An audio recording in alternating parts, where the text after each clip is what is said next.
This video is to show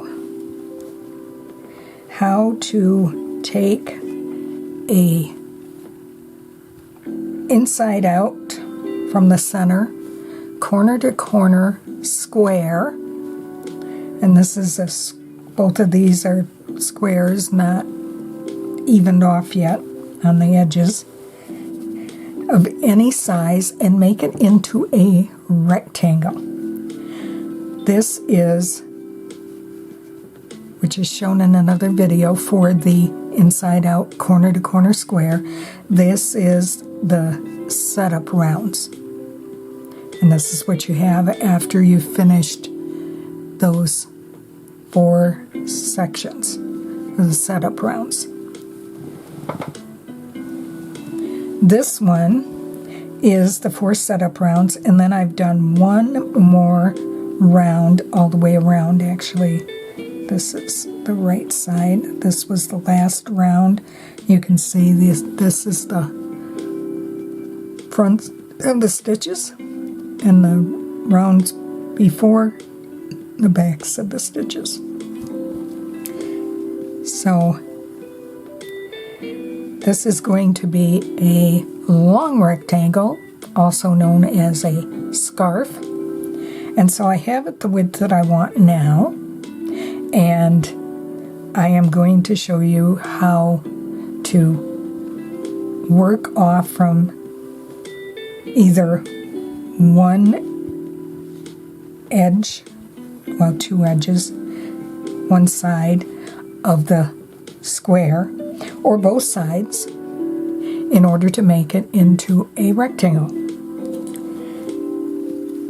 So our first thing to do is turn it over before we make that final join there. And I found I like the join for these outside edges because we're not going to be using that chain 3 there. And I am using chain 3s and chain 6s for my squares, or for the rest of the project. So I will be chaining up 3 on to do the next block. So I've done a slip stitch into the top of that chain, and that kind of pulls it in and makes it look neater. And then I'm doing my slip stitches into the stitches along that edge, and then into the chain 3 space. I will chain up 3 and start a new block.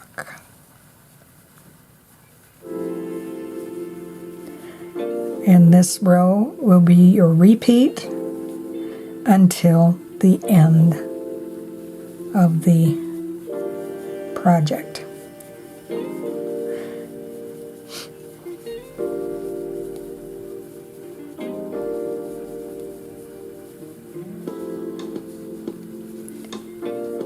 You get to the peak,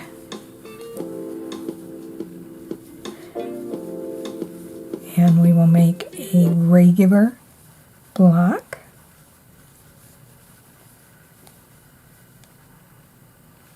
So we are at the peak, and we are going to do our extra double crochet, just like we did for these rounds that we did when we made the original square. And for this I am chaining up 3. So that's what I've been doing all the way along. So we will just make our normal blocks going all the way down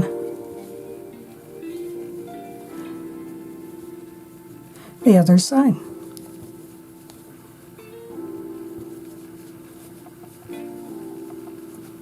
And this is our repeat for every row.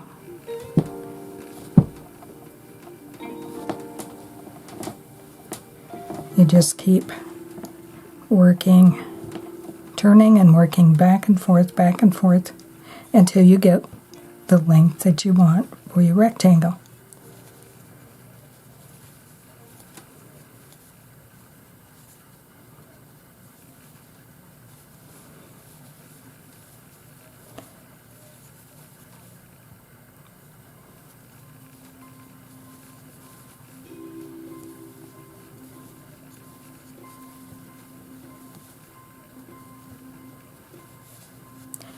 And then when we join, we're going to do the same thing. We're going to turn to join. We're going to join into the top chain of the chain 3 right here.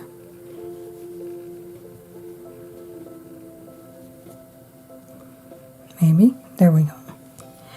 And then we are going to slip stitch up into position to do the next row. And you just continue on back and forth until you get the length that you want. Now we are going to pretend that we want to square off our edges when we get to the end of our, when we have the length that we want. And you do have the choice. You can work off from both ends, or if you're doing some kind of color work and you want this to be in the center or off center even, you can choose to work off, leave this as one end and continue that way. It really does not matter. It's your choice. So let's say you are ready to end off, and you basically do it the same way you would for a regular corner-to-corner project when you're doing the decreases.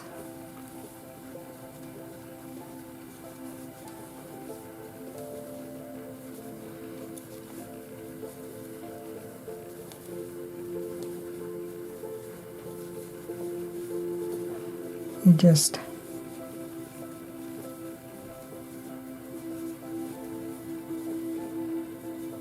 and again, because it's neater, and this is going to be an outside edge now, I would turn and join into the chain, top of the chain, and then work my slip stitches to get into position.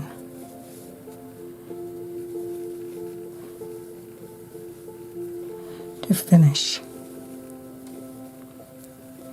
And you would do that, if you want it squared off like this, you would do that on all 4 corners of your rectangle. No matter how big it is, you would just do the decrease rows like that on all 4 corners in order to make it into a rectangle. And then it would be your choice if you wanted to go around it with a round of single crochet. Totally up to you, but that's how you would even off the edges, just like normal. Now we have finished, we joined, we slip stitched, and what we want to do to demonstrate now is if you want to make this edge evened off so it's not jagged like this, but you want it to come to a point like that. To do that, you would come up here, and instead of going into that, you would do your slip stitches to get into position, and then you would work a double crochet, a second double crochet, or a half double. It's your choice what works for you and your yarn, your hook, your tension. The next one is definitely a half double crochet and then a single crochet. See how that evened it all off? And we'll do the next block. And you would do, it doesn't matter if you had 20, 30, 40 blocks, you would do all of them this way. if you want it to come to a point at the end. And since I did double crochet, I will continue with that here. Now my half double, my single, and now I am set up, and because I was doing chain up 3 for the new block, I am all set here with 3 stitches. If you were chaining up 2, I suggest on your final one before you do the evening off, you chain up 3 on this one, so you have 3 stitches there on the peak to work with. That'll make it easier. And this, you kind of have to work with it, fudge. It's only, okay, you've got 3 chains. You're going to work into each one of the 3 chains. 1, 2, 3. You've got the center where you slip stitched them together, and then you have 1, 2, 3 stitches. So there's only 7. So it's not much to rip out. If you don't like what it came out to, you can take it out and try something else. So what I'm going to try first is I'm going to try a slip stitch there, and then I'm going to single crochet here, half double in the 3rd stitch, and into the center one I'm going to do my double crochet, and I'm going to lay it down and look at it and see if it looks somewhat even. And it looks pretty good to me, so I'm going to repeat that on the other side. If yours does not look good, you can rip out and you can try single crochet, half double, double, and then you can try treble there. That would work. I've done both. It just really does depend on your yarn and hook and your tension and how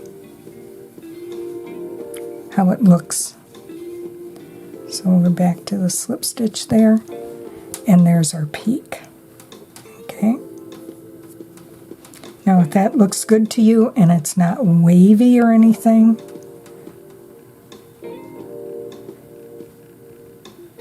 or not too full, that's fine. If it seems too full, the other alternative is to do this instead. Single crochet, or double crochet, excuse me, and then do 2 half doubles together. And then a single crochet, so that you end up with only 3 along the edge there. And it will be a little bit less full, but you're still going to be filling in something in each one of those stitches. We do not want to just skip this and use the 3 stitches there, because it creates a gap that doesn't look good, or at least I don't like. You could do it. I don't like the way it looks. Okay, so we do that and do that. Oh, that was those weren't half doubles.